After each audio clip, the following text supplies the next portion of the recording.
Afternoons with Christine, broadcasting from Wajak Country on ABC Radio Perth. So, today is SUDEP Action Day, and that acronym stands for Sudden Unexpected Death in Epilepsy. And it's a pretty big day for those living with the condition. 1 in 25 people will be diagnosed in their lifetime, and it contributes to over 1,000 deaths every year as a result of a seizure. That's where SUDEP comes in. So Emma Buitendag is the CEO of Epilepsy WA, and I thought we'd discuss this with her. Good afternoon, Emma. Good afternoon. So what is SUDEP Action Day how does this occur? It's awful.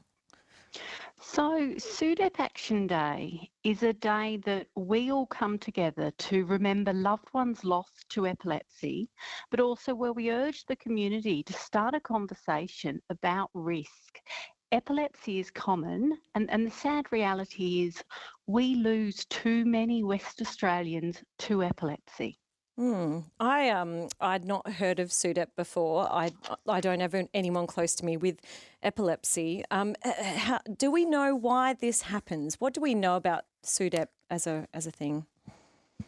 Now, the reality is that even some people with epilepsy and their loved ones haven't heard of SUDEP, and I have been supporting bereaved parents who have said to me, I didn't know about SUDEP. Wow.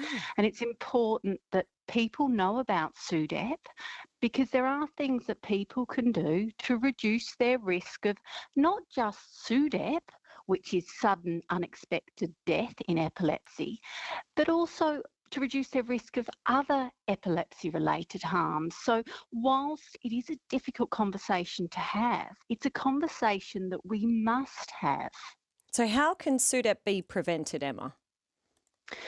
So look, there's a lot that's not known about SUDEP and there's a lot of research taking place. A SUDEP death occurs when someone who has epilepsy but is otherwise healthy is found passed away and there's no cause of death found. Now, we know that there's certain things people can do to reduce their risk of SUDEP. Now, gaining control of seizures, aiming for seizure freedom is certainly a top point. So people living with epilepsy need to be supported and empowered to give them the best chance of seizure control. Taking medications as prescribed, getting adequate sleep, seeing your doctor regularly. These are all important factors. It's 20 minutes past 1. You are hearing the CEO of Epilepsy WA, Emma Buitendag, who is talking about SUDEP, and that stands for Sudden Unexpected Death in Epilepsy. So is it genetic? What does the research say, Emma? No, look, there is no genetic link that we know of. So are some types of epilepsies genetic in nature? Yes.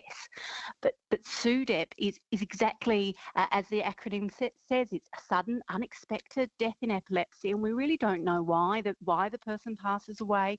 And often that person is a young adult.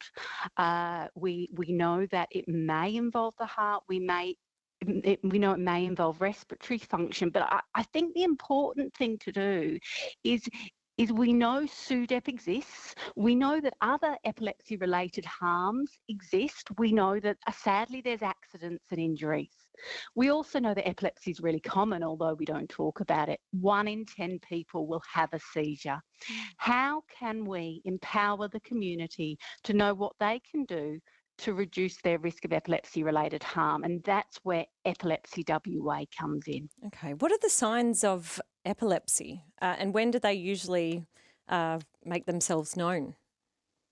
So look, anyone at any time can be diagnosed with epilepsy. The most common times that someone's diagnosed are in their childhood or in their older years. But literally anyone at any point can start having seizures. So how are the seizures treated, Emma? What are the recent developments in terms of medication? So anti-seizure medications are the main form of treatment for people living with epilepsy.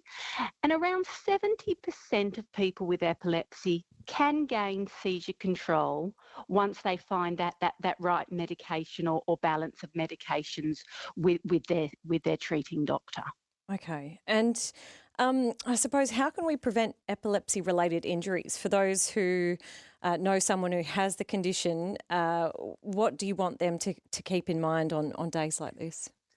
Well, certainly we need to bring epilepsy out of the shadows, because we know that people living with epilepsy have 1 in 2 chance of suffering depression. So we need to be thinking about mental health and well-being. Then what we need to do is we need to make sure that everyone living with epilepsy is taking a moment to think about risk reduction, is being empowered with the knowledge to reduce their risk of epilepsy-related harm, considering seizure alert devices as one part of an overall risk reduction strategy, following the guidelines around the medications, avoiding seizure triggers, getting to know their own unique seizure triggers, and feeling safe to talk in the community about epilepsy. The community has a role to play in this. Absolutely. Let's start talking about epilepsy. Yeah, for It's really sure. common. It is. I've got a text here, Emma. Very keen to put this to you. It says, a friend of mine started having odd accidents when we were in our last year of high school. She crashed her car 3 times and everyone acted like she was being careless. Turns out she was having seizures. She has epilepsy, which hadn't been diagnosed until then. What can seizures look like, Emma? So look, there's actually over 40 different seizure types. Ooh. And when we think of seizures, we think of the tonic-clonic convulsive seizure that is often portrayed on the television. Mm. But some seizures can actually look like the person is intoxicated. Other seizures can look like the person is daydreaming. And it's not unusual that a teacher might think that a child's daydreaming when in fact the child's having a seizure. Wow. So how do you know the difference then? So certainly testing, once a medical professional is brought into the picture and tests are conducted, an EEG can usually definitively diagnose whether someone has epilepsy. But it's a really complex condition, and there are so many different types of epilepsy and so many different types of seizure triggers. So no 2 cases are exactly the same. Okay. Another text here says a housemate's friend had epilepsy and used to dislocate her shoulder in seizures. On bad days, she couldn't go to work. On good days, you would never know she had it. So it's such a serious condition. For those who do want to learn more, what is the best way to do it with Epilepsy WA, Emma?